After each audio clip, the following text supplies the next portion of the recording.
The Dallas summer heat shimmered off the concrete as 23-year-old Alyssa Schmidt made her way through the community center's double doors, clutching a stack of teaching materials to her chest.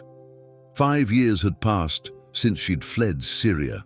As a teenager, and while America had become home, some days still felt like she was walking through a dream, or perhaps a nightmare she couldn't quite shake.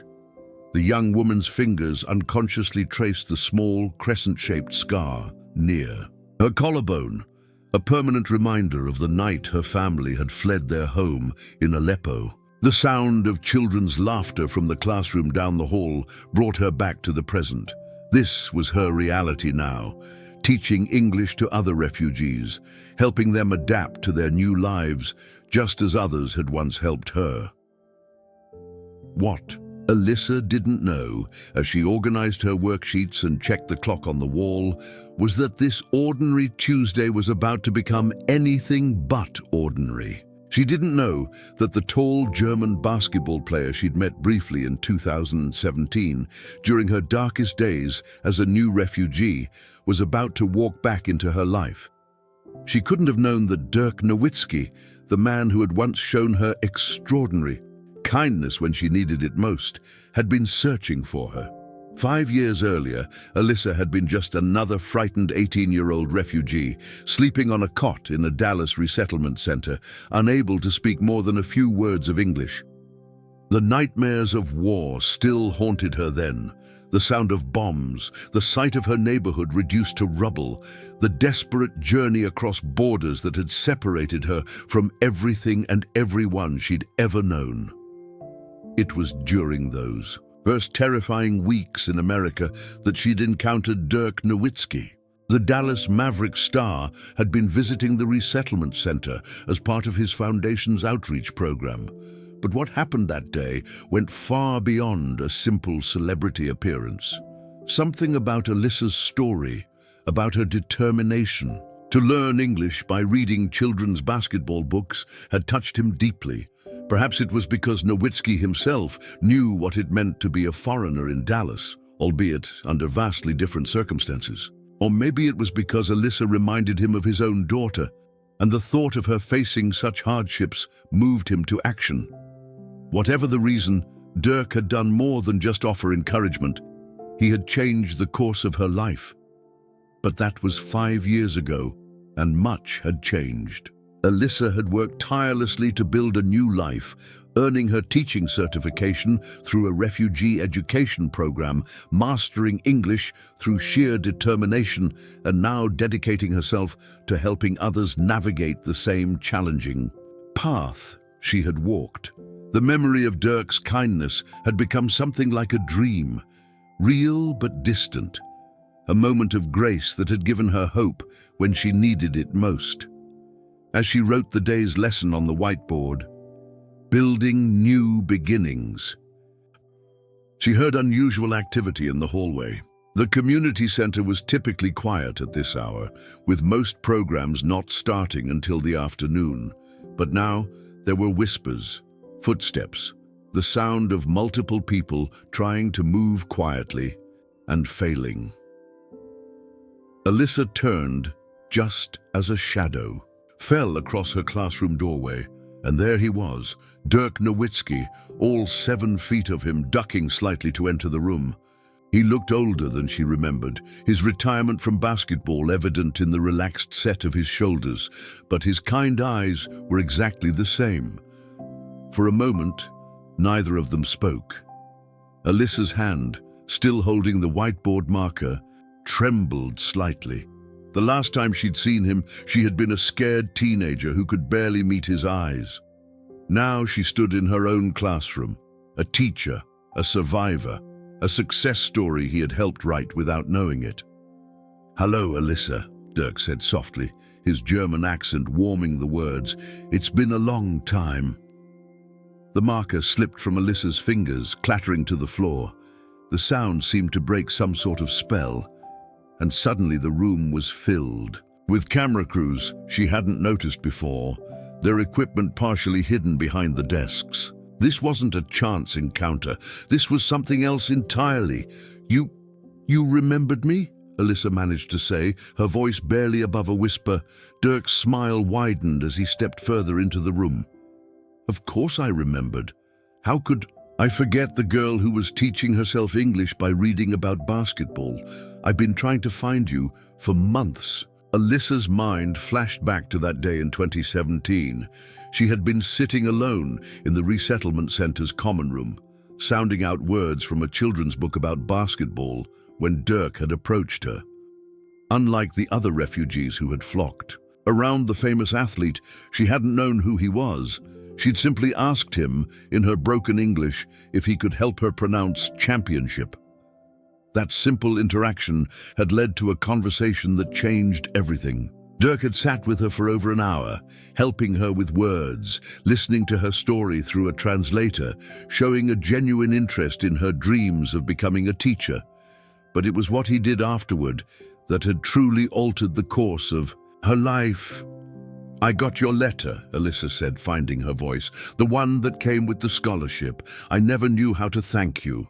Dirk shook his head, his expression serious. You didn't need to thank me. I just provided an opportunity. You did all the hard work yourself. He glanced around the classroom, taking in the motivational posters, the carefully arranged desks, the evidence of a life dedicated to helping others. And from what I've heard, you've been passing that opportunity forward. It was true. The scholarship from Dirk's foundation had allowed Alyssa to get her education, but she had chosen to use that education to help other refugees. Every day, she worked with new arrivals, teaching them not just English, but hope, showing them through her own example that it was possible to build a new life from the ashes of the old. I want to tell your story, Alyssa, Dirk continued, gesturing to the camera crew. Not just about what happened 5 years ago, but about what you've done since then. About how one person's journey can impact so many others. Alyssa felt tears welling up in her eyes as the full weight of the moment hit her. She thought about all the nights she'd spent studying, all the obstacles she'd overcome, all the times she'd wanted to give up but hadn't, because she remembered the kindness of a stranger who had believed in her. I keep your letter in my desk, she admitted, moving to open the top drawer. I read it sometimes when I'm having a hard day, when one of my students is struggling and I need to remind myself that anything is possible. The letter was worn now, its creases soft from being folded and unfolded countless times. Dirk stepped closer as she carefully opened it, revealing his handwritten words. Dear Alyssa, your determination to learn, to grow, to build a new life inspires me. This scholarship is not charity. It is an investment in someone who I believe will go on to help many others. Never stop dreaming, never stop learning, and someday when you can, pass this kindness forward. Dirk. As Alyssa looked up from the letter, she saw that Dirk's eyes were glistening too. But before either of them could speak, the door opened again, and a group of Alyssa's students began filing in. Refugees from Syria, Afghanistan, Somalia, all stopping short in surprise at the scene before them. Class, Alyssa said, wiping her eyes and smiling. Today's lesson is going to be a little different. Today we're going to learn about how a single act of kindness can change not just one life, but many lives. And our guest teacher, she gestured to Dirk, well, he taught me that lesson 5 years ago. What happened next would become more than just a reunion between a basketball legend and a refugee he had helped. It would become a story about the ripple effects of compassion, about the power of believing in people, and about how sometimes the most meaningful assists happen far away from any basketball court. But first, there was a class to teach, stories to share, and a journey to remember, one that had begun with a scared teenage refugee reading a children's book about basketball, and led to a classroom full of hope, possibility, and the living proof that kindness, like a well-thrown pass, always finds its target. As Alyssa's students settled into their seats, their eyes darting between their teacher and the towering figure of Dirk Nowitzki, The community center's small classroom became something more than just four walls and worn desks. It became a bridge between past and present, between struggle and success, between despair and hope. "Maybe," Alyssa said, looking at her students' curious faces, "we should start at the beginning." She turned to Dirk, switching to German, a language she'd learned alongside English, driven by a desire to thank him properly someday. "Would you mind if I told them about that day?" Dirk's surprise at hearing his native language quickly melted into a warm smile. "Your German is excellent," he replied, then switched to English for the benefit of the cameras and students. "And, yes, please tell them, but may I add some details you might not know?" Alyssa nodded, her hand unconsciously touching the letter in her desk once more. She turned to face her class, most of whom were recent arrivals to America, their own struggles still fresh and raw. "5 years ago," she began, her voice steady despite the emotion building in her chest, "I was sitting where you are now. Actually, not even in a classroom. I was in the resettlement center's common room, trying to learn English from a children's book about basketball." The memory was crystal clear.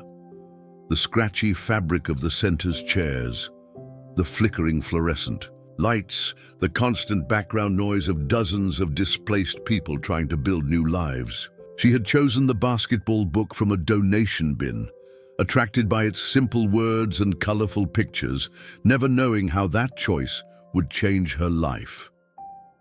"I didn't know who Dirk Nowitzki was then," she continued, glancing at him. "I didn't know about his NBA career, his championships, his fame. I just knew that when everyone else was crowding around him during his visit to the center, he noticed the girl sitting alone in the corner, struggling with English pronunciations." Dirk stepped forward, his voice gentle as he picked up the story. "What Alyssa doesn't know is that I almost didn't visit the center that day. We had just lost a tough game, and I was tired, considering sending someone else from the foundation." He paused, looking at Alyssa. "But something told me I needed to go myself. Now I know why."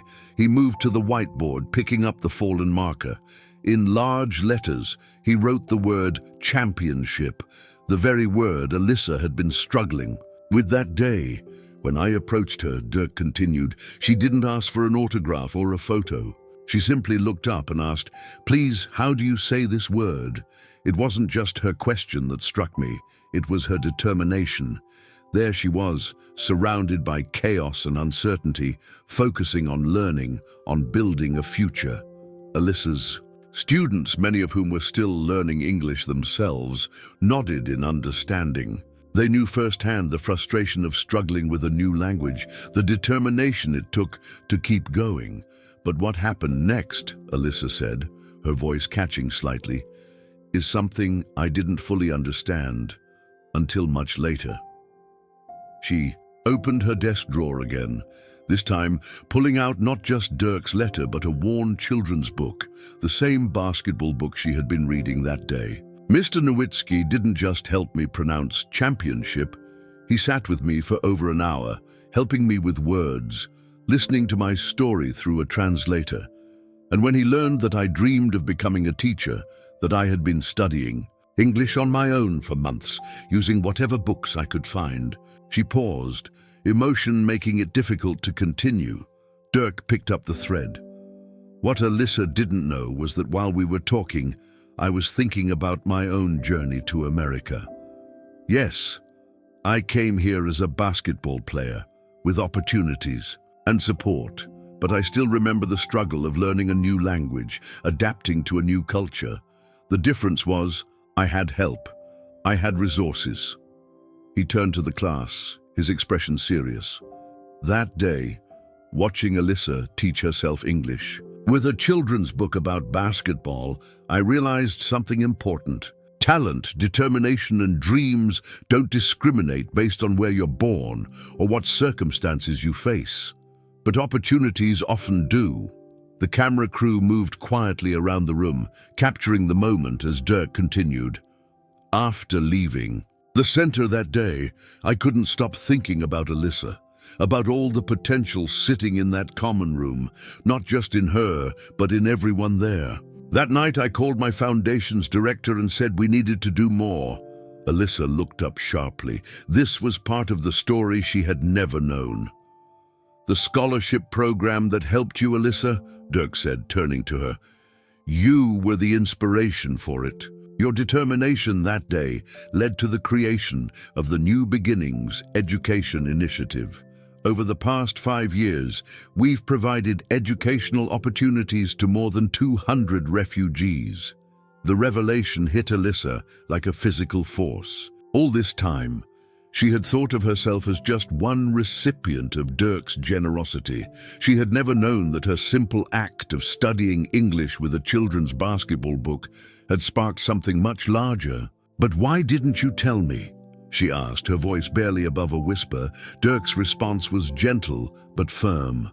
"Because you needed to know that you earned everything you achieved.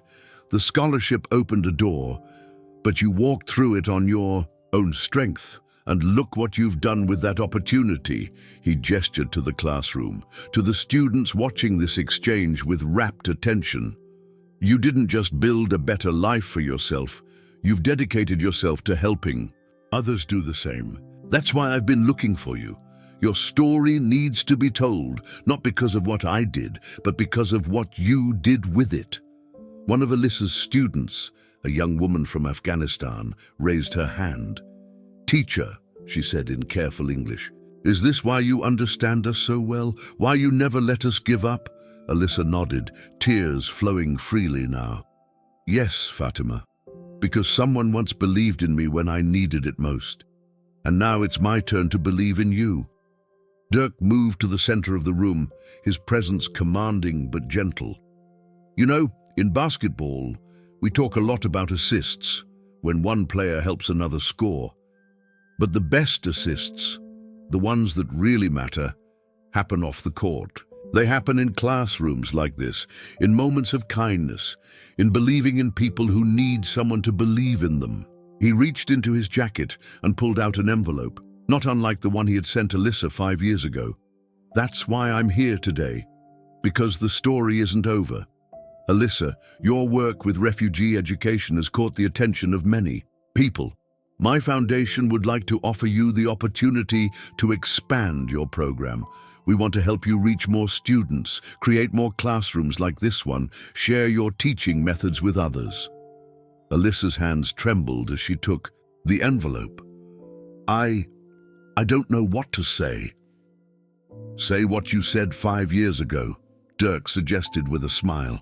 "When I asked if you thought you could handle college courses while still learning English. Do you remember your answer?" Alyssa laughed through her tears. "I said, 'Watch me try.' And now, look at you," Dirk said, gesturing to her students. "Teaching others, passing forward the same opportunity you received. That's why your story matters, Alyssa, because it shows that kindness doesn't end with one act. It creates a chain reaction."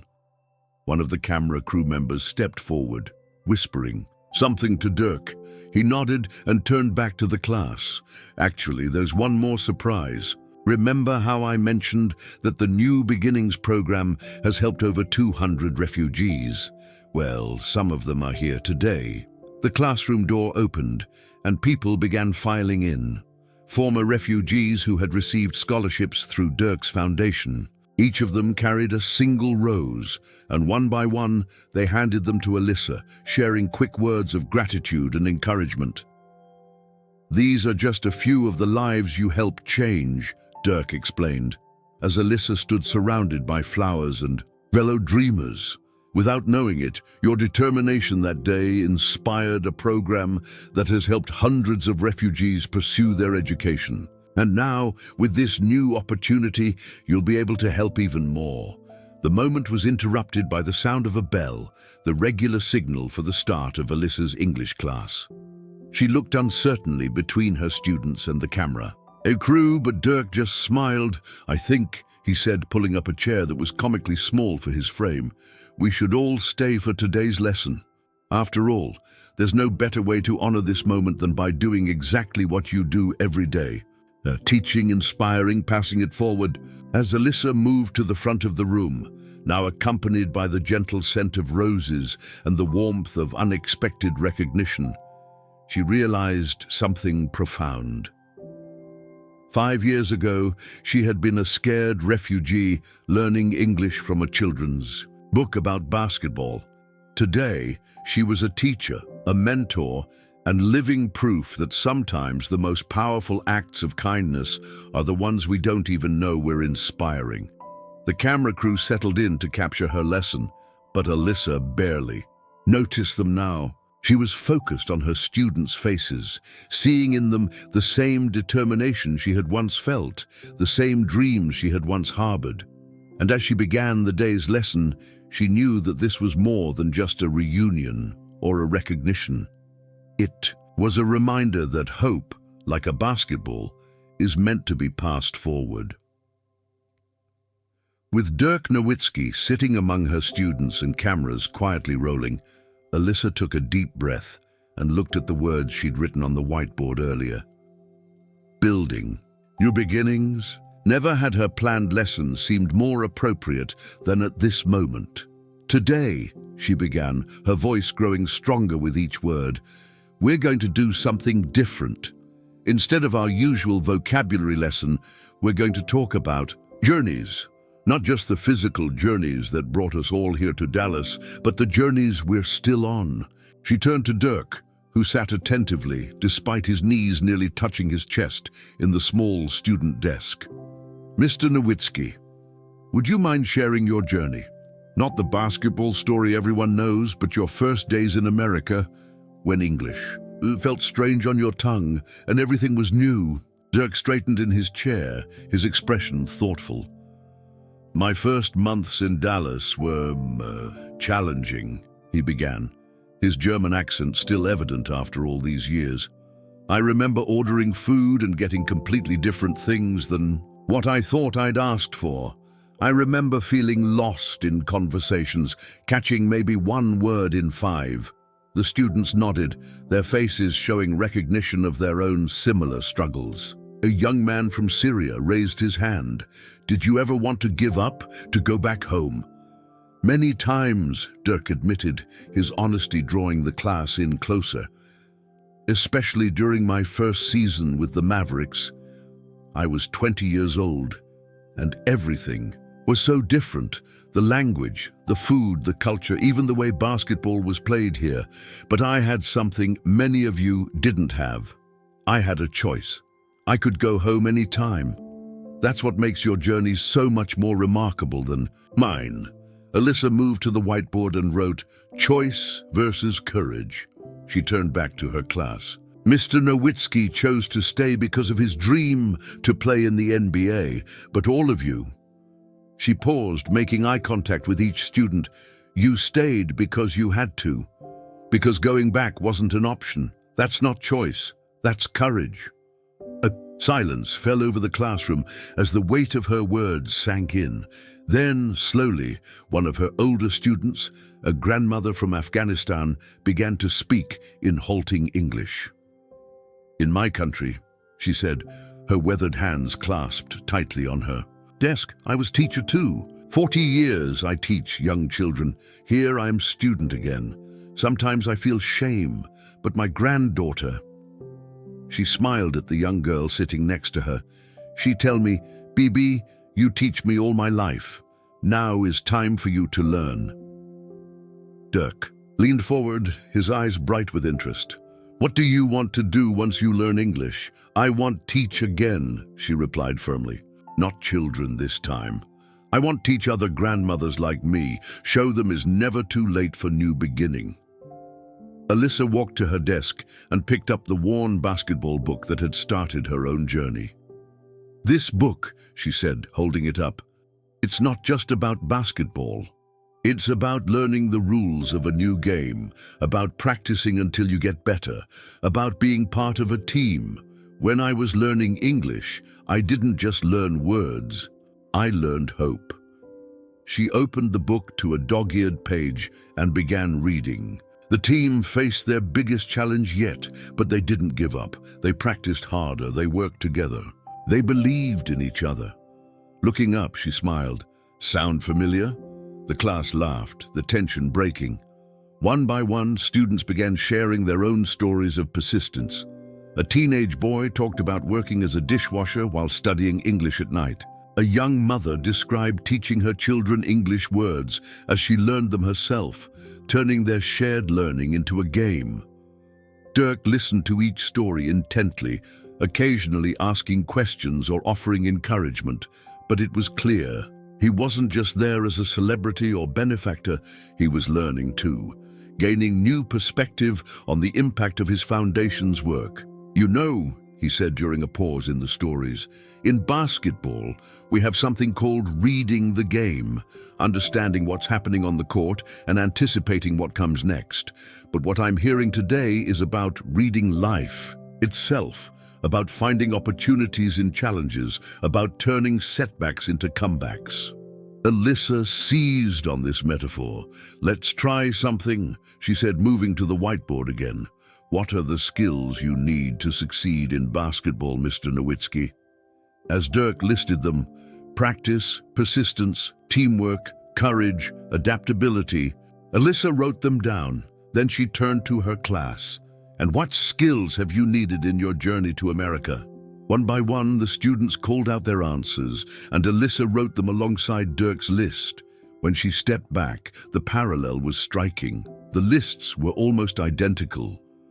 You see, she said, her voice filled with passion, you're all champions in your own right. Every time you try to speak English, even when you're afraid of making mistakes, that's courage. Every time you help each other understand a difficult word or concept, that's teamwork. Every time you get up and come to class, even after a long day of work, that's persistence. The camera crew had grown so absorbed in the lesson that they had almost forgotten to film. Now they moved quietly around the room, capturing the faces of students as they recognized their own strength in Alyssa's words. Dirk stood up, moving to the front of the room beside Alyssa. May I add something to those lists? At her nod, he took the marker and wrote, Legacy. In basketball, he explained, we talk about leaving a legacy, about making an impact that lasts beyond our time on the court. But what I'm seeing in this classroom is an even more important kind of legacy. Each of you, by learning English, by adapting to a new culture, by supporting each other, you're creating a legacy of hope for those who will come after you. He turned to Alyssa. That's why we want to expand this program, because what's happening in this classroom isn't just language instruction, it's transformation, it's healing, it's hope in action. Alyssa picked up the envelope he had given her earlier, the one containing the proposal for expanding her program. When I first came to America, she said, I thought I had lost everything, my home, my language, my future. But what I've learned, what we've all learned, is that sometimes losing everything is just the beginning of finding something new. She opened the envelope and began reading the proposal aloud to her class. The foundation wanted to create a comprehensive refugee education center with Alyssa as its director. The center would offer not just English classes, but job training, cultural adaptation support, and educational opportunities for refugees of all ages. It would be a place where new arrivals could find not just instruction, but community. As she read, her students' faces lit up with recognition and possibility. They could see themselves not just as students, but as future teachers, mentors, leaders in their own right. This center, Dirk explained, will be called the New Beginnings Academy, and its motto will be the words from that children's basketball book. They didn't give up. They practiced harder. They worked together. They believed in each other. The grandmother from Afghanistan raised her hand again. Can I be first teacher?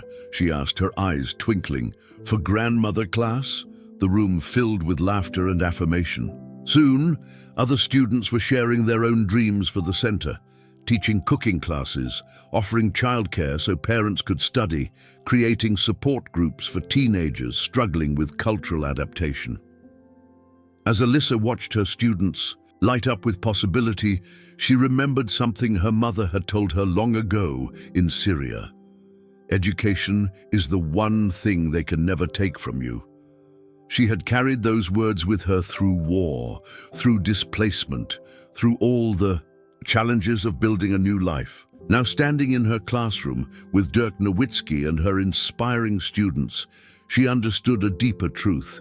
Education wasn't just something you kept, it was something you shared. The regular class time was coming to an end, but no one seemed ready to leave. The energy in the room was electric with possibility, with dreams taking shape, with hope becoming reality.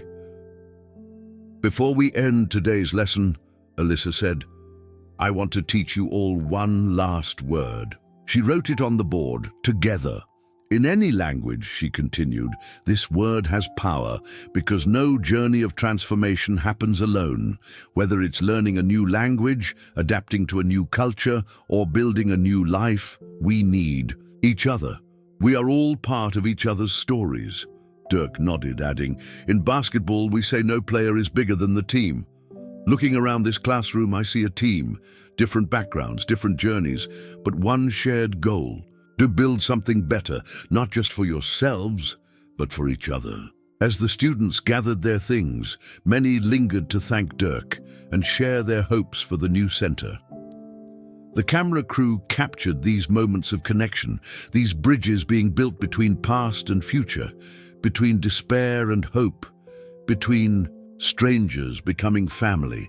And in the midst of it all, Alyssa stood at her desk, holding the worn basketball book that had started it all.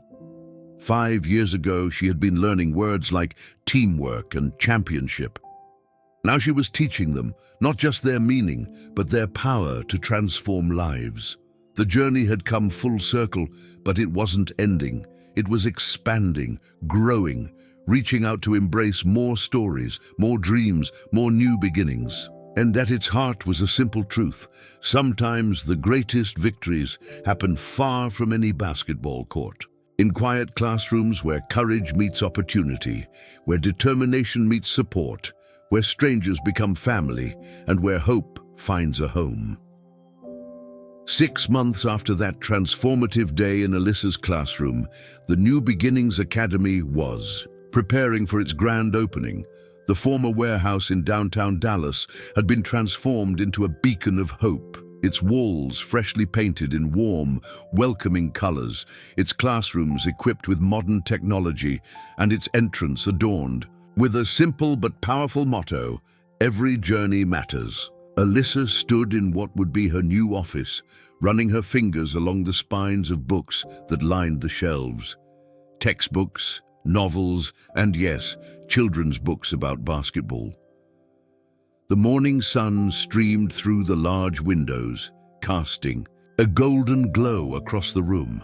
In a few hours, the building would be filled with dignitaries, media, and most importantly, the first group of students. But for now, in this quiet moment, she allowed herself to feel the full weight of how far she'd come. A gentle knock at the door pulled her from her reverie.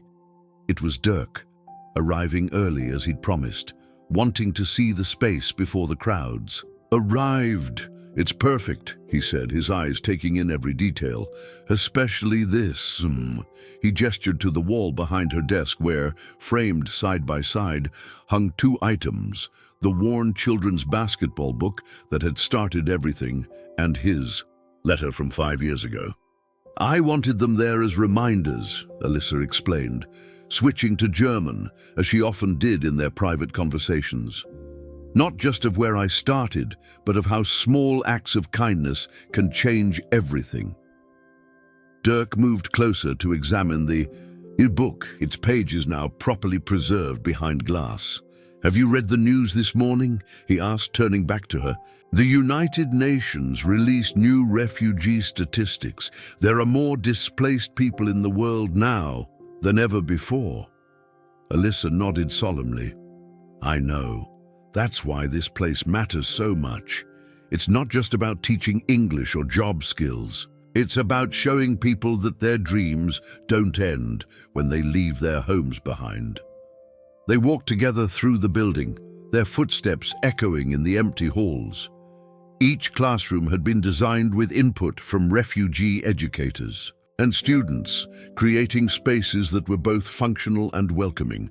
The walls were decorated with maps showing the home countries of Dallas's refugee communities, alongside photographs of success stories, former refugees who had built new lives in America.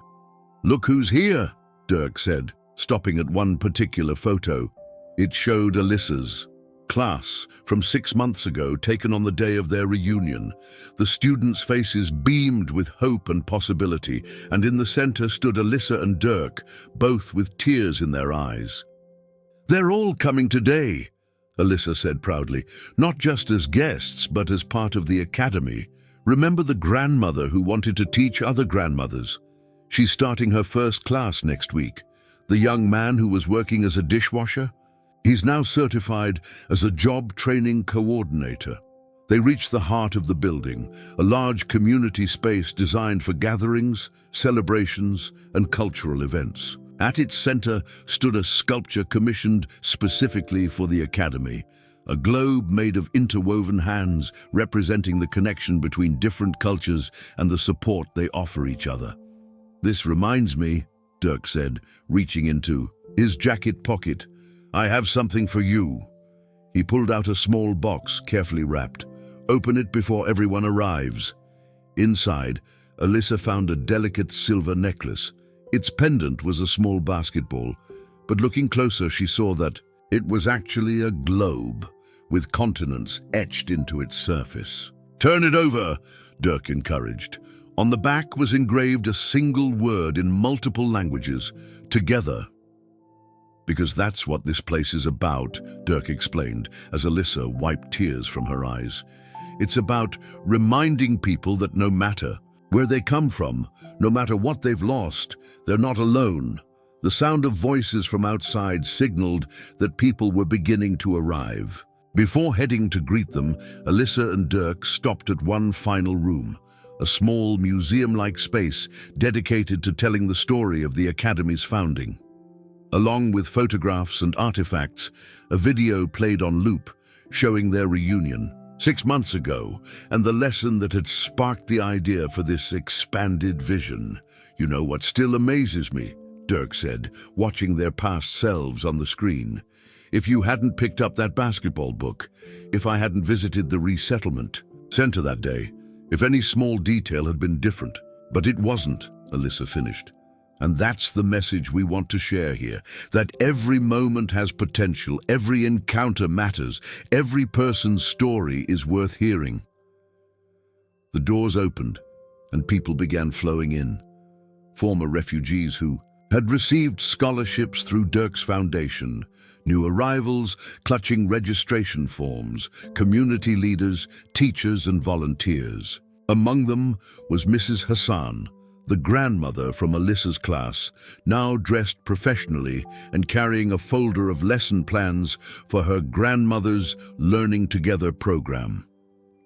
As the crowd gathered in the community space, Alyssa took her place at the podium, looking out at the faces before her, faces that represented dozens of countries, countless journeys, and infinite possibilities. She felt a surge of gratitude for every step that had led to this moment. "Welcome," she began, her voice clear and strong, "to the New Beginnings Academy. My story is just one of many that brought us here today. 6 years ago, I was a scared teenager, teaching myself English with a children's basketball book. Today, I stand before you as proof that dreams don't die when we leave our homes behind. They just need new soil to grow in." She gestured to Dirk, who joined her at the podium. "Mr. Nowitzki's kindness changed my life, but what matters more is what we do with the kindness we receive. This academy isn't just about learning English or finding jobs. It's about creating a place where hope can take root, where dreams can find support, where new beginnings can flourish." As she spoke, screens around the room, displayed photographs of the academy's first registered students: a teenage boy from Syria who dreamed of becoming a doctor, a mother from Somalia who wanted to start her own business, a family from Afghanistan determined to give their children the education they never had. Each person who walks through these doors, Alyssa continued, brings with them a story of courage, of resilience, of determination. But more importantly, they bring the potential to write new chapters, not just in their own stories, but in the story of our community. Dirk stepped forward to share his part. When I first came to Dallas as a young basketball player, I thought success was about what happens on the court. But real success, lasting success, is about what we do for others. This academy represents more than just education. It represents belief in human potential, in the power of community, in the idea that everyone deserves a chance to build a new life. The ceremony continued with various speakers sharing their visions for the academy's future. But perhaps the most powerful moment came when Mrs. Hassan took the stage, her granddaughter translating beside her. "In my country," she said, her voice trembling with emotion, "I taught children for 40 years. When I came here, I thought those days were over. But this academy shows us that we don't lose who we are when we become refugees. We just find new ways to be ourselves." As the formal ceremony ended and people began exploring the building, Alyssa found herself back in her office, taking a quiet moment to absorb everything. The necklace Dirk had given her caught the light, its continents gleaming like possibilities. A knock at her door revealed a young girl, maybe 14, clutching a familiar-looking book. "Excuse me," she said shyly in halting English. "I heard this is where it all started, with a basketball book. Could you help me with some words I don't understand?" Alyssa's heart swelled as she invited the girl in. As they sat together, reading about teamwork and perseverance, she couldn't help but feel the beautiful symmetry of the moment.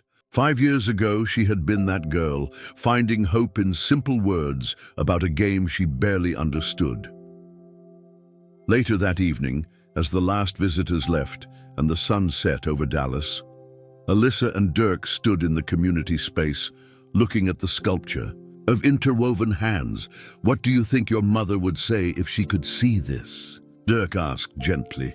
Alyssa touched the necklace at her throat, thinking of the mother she'd lost in Syria, the woman who had taught her that education was the one thing that couldn't be taken away. "I think she would say that sometimes the best way to honor what we've lost is to help others find what they're looking for. And what would you say to that scared teenager you were, reading a basketball book in a resettlement center?" Alyssa smiled, tears shining in her eyes. "I would tell her that her journey matters, that her dreams matter, that even when everything seems lost, hope finds a way. And most importantly, I would tell her that sometimes the hardest chapters of our lives lead to the most beautiful stories." As they walked out of the building together, Alyssa paused to look back at the Academy's illuminated sign. In that moment, she understood that this wasn't just a happy ending to her story. It was a beginning for countless others. Each person who would walk through these doors would bring their own dreams, their own struggles, their own potential for transformation. The New Beginnings Academy would stand as proof that sometimes the most powerful assists happen far from any basketball court, that the greatest victories aren't measured in points, but in lives changed, and that hope, like a well-thrown pass, always finds its target when guided by kindness and caught by determination. And somewhere in Dallas, in the quiet of that evening, a new refugee opened a book, began to learn, and started writing their own story of transformation. Proof that the circle of kindness, once started, never truly ends. It just grows wider, stronger, and more beautiful with each new beginning. It embraces